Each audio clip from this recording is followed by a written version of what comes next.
to talk to you this morning, just kind of give you a bird's eye view of my own history and where I come from in the PCA and where the movement has come and where I hope it will be going. My testimony began about 30 years ago. I'm not going to give away my age, it's irrelevant. About 30 years ago, I was successful. By all measures of the word success in America, I was successful. Although I grew up in the church, when I turned 17, we were forced to go to church every Sunday. Whether I wanted to or not, we went to church every day. But when I turned 17, I said, I'm never going to church again. And I went to Howard University. I graduated from Howard University, and I never went to church. I got my first job at Johns Hopkins Applied Physics Laboratory. I was a successful engineer. I was doing well. I got married, got my picket fence, got my house. Things were smoking, except I didn't know how to make my marriage work. I didn't know what reality really was all about. I assumed that it was the success thing that I had read in magazines. So me and my wife struggled and struggled and struggled, and I eventually made even more money. I was given a job at IBM, and it was during the time at IBM that me and my wife had our biggest struggles. And it was during that time that I realized that even though I was making more money than I ever thought I would ever make, I was not happy. I couldn't make my marriage work. I was miserable. There was something aching inside of me. Apparently, my manager at the time saw my misery and asked me if I would be interested in studying the Bible, to which I laughed in his face because I didn't think anyone with a modicum of intelligence studied the Scriptures, studied the Bible. And so he asked me if I wanted to have a Bible study. I resisted it at first, and then I finally said, okay, have your Bible study, and we'll have a Bible. And we got together weekly, and he would begin his Bible study with prayer, and I would often look at the door to see if anybody was looking, because it was just uncomfortable to pray. And I would begin with the words, we can have this Bible study as long as we agree that Jesus is not the only way. So I would begin each study with Jesus is not the only way.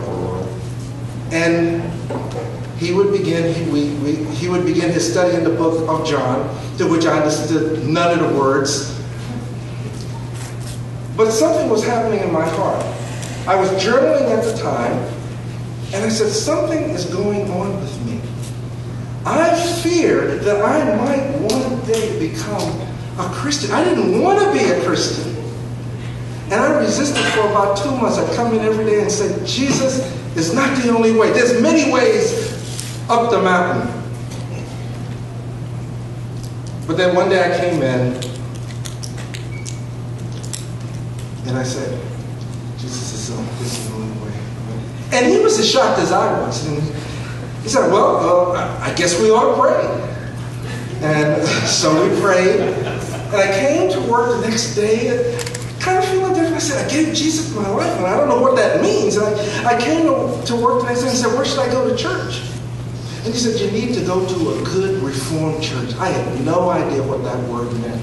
But he said, and there's one in Reston, Virginia. And if you know the Northern Virginia area, it's right outside of Washington, D.C., about 22 miles southwest of Washington, D.C. It's a little community called Reston. And I went to that church that Sunday. And I hadn't been in church in 17 years, except to marry my wife. That was the only time I had been in a church. And it was a little different. The preaching was different from what I remember it was. It was much more conversational, low key, and the music was a little different from what I grew up with in the Baptist church. And I said, well, it's a little different. And oh, by the way, I was the only black person there. And I said, well, okay, well, I gave Jesus my life. And okay, this is where I'll go. And so I went there that Sunday, and I started going, and I started learning. And somebody gave me a compendium of Calvin's Institutes. And I remember devouring it. I said, this is good stuff. And I became essentially reformed. what I left out is that the day I accepted Jesus and said Jesus was the only way was also, according to my wife's testimony, the same week that the divorce papers were the decree was put under her door. She said it was the lowest time in her life. Well, my purpose as I became a Christian and going to this new church is that I wanted to meet a new wife and get married and live happily ever after. Well, that wasn't about to happen, because I conferred counsel with the pastor, and the pastor advised me that if my wife hadn't been remarried, I need to consider reconciling. So that was my second point of resistance. I resisted wanting to admit that Jesus was the only way, and now I'm resisting remarrying my wife. But God wins out because God is sovereign. He is totally in control of reality. And so eventually I called my wife up and I told her I was a Christian. She wasn't particularly impressed. And I said, would you please forgive me for being an idiot, for being abusive? And she said, yes, I do. She's a wonderful woman, has never held a grudge. And I said, would you consider remarrying me? And to which she said yes. We dated for about 5 months, and we got remarried right there in that little church in Reston, Virginia, about 5 months later. And we grew there.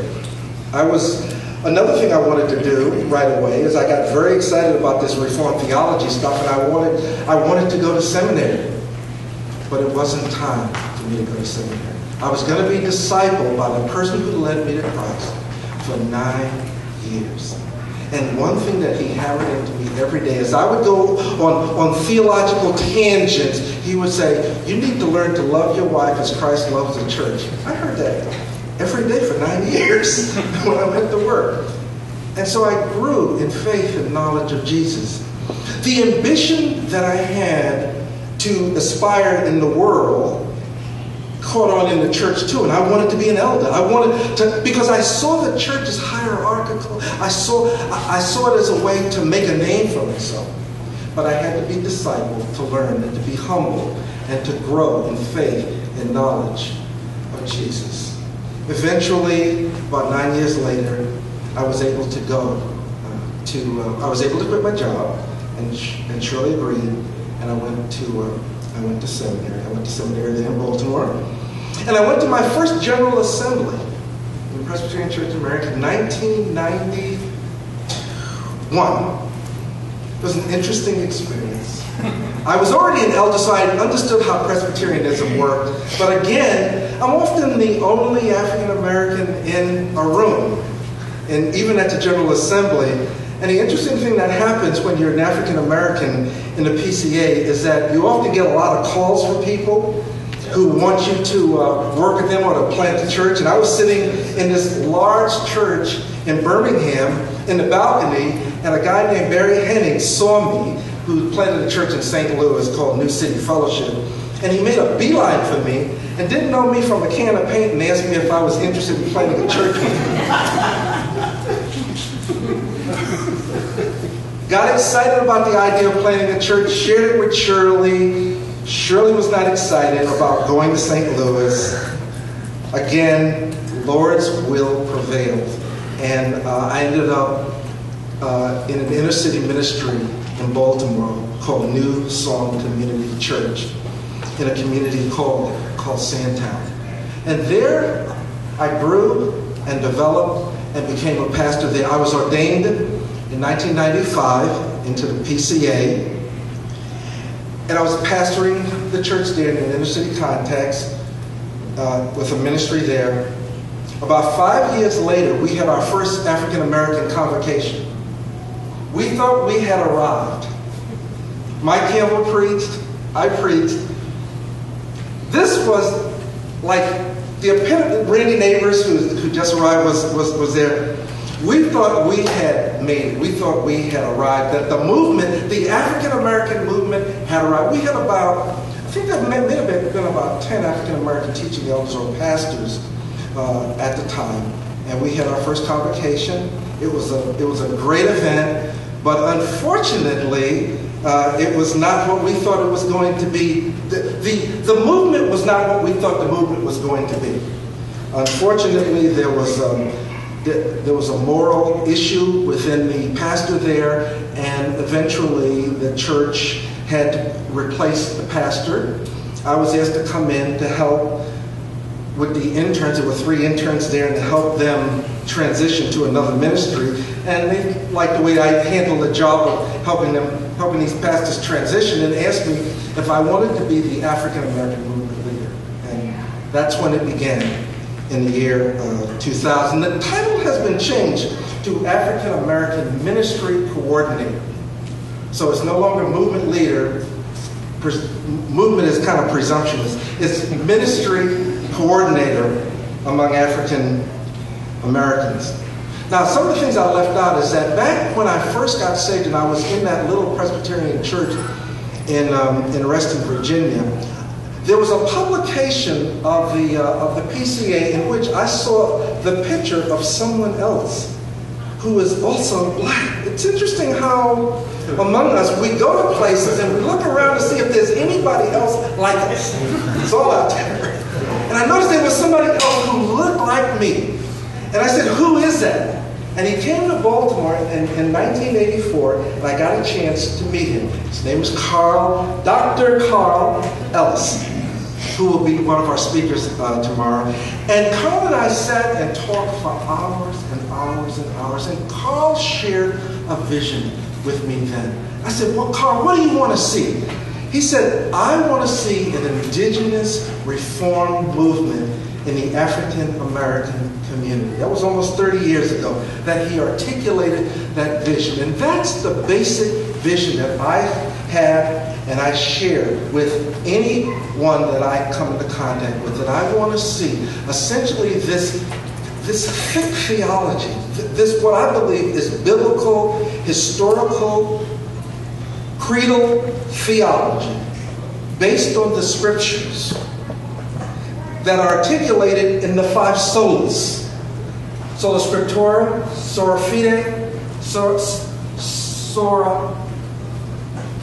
Gratias, Sora Christo, and Sora Dei Gloria.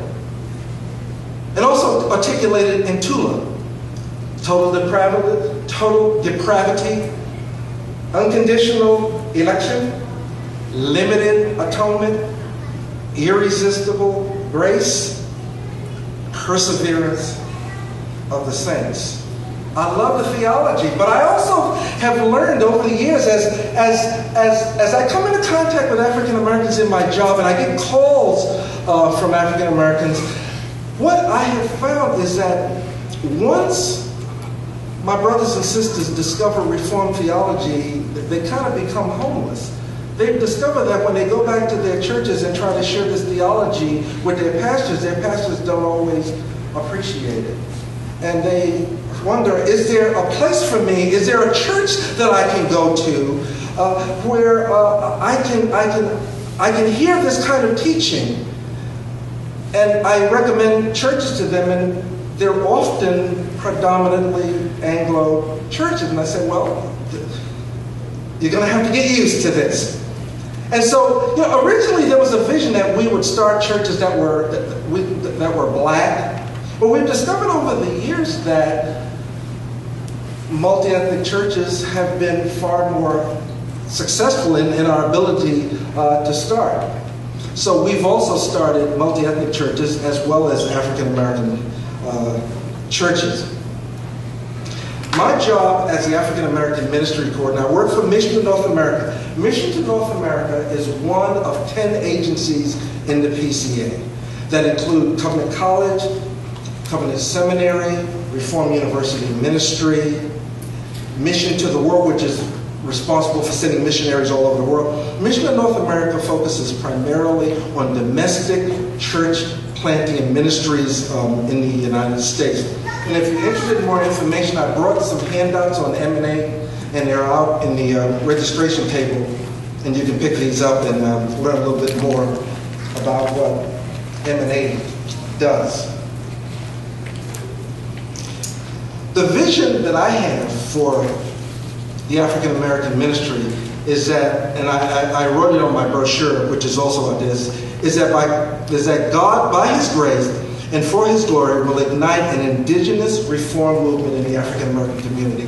That's in anything that I'm going to say. It's always going to be an indigenous reform movement in the African American community that is biblically based, gospel illuminated, grace oriented, spirit filled, resulting in increasing numbers of people coming to faith in Jesus Christ, and a modern day reformation of faith and hope.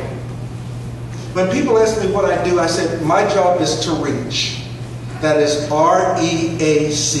REACH. So I use REACH as an acronym. And basically I recruit. A strong part of my job is to recruit African Americans into ministry. And so I spend a lot of time in seminaries. And the reason why I do that is because in order to get into the door in the PCA, in order to get ordained to be a pastor in the PCA, you got to go to seminary.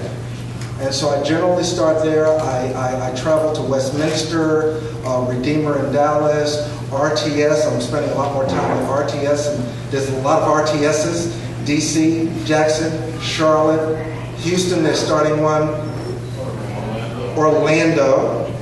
And so I spend time at the seminaries recruiting students. I work with students before they get to seminary, and I work with them as they're going through seminary, telling them about the PCA. And I get some interesting calls. I got a call from someone who graduated from Knox Seminary and who said that his views on baptism had changed. Is there a place for him in the PCA since he can't go back to his Baptist church? And we've worked with him, and he's now the assistant pastor at New City Fellowship in Chattanooga, thanks to the work of Randy Neighbors. So I recruit.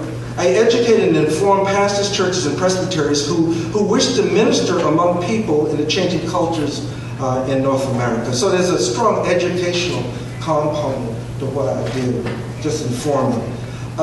We assess church planters as to their ability to be able to plant a church. We have an assessment 5 times a year. I'm heavily involved in our assessment process.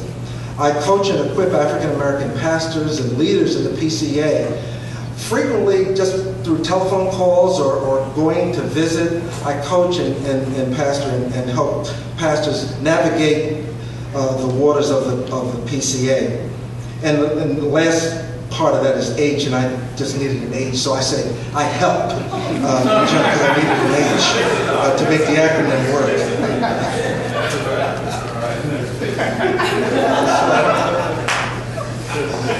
Just a little bit about where we are today in terms of African Americans in the PCA.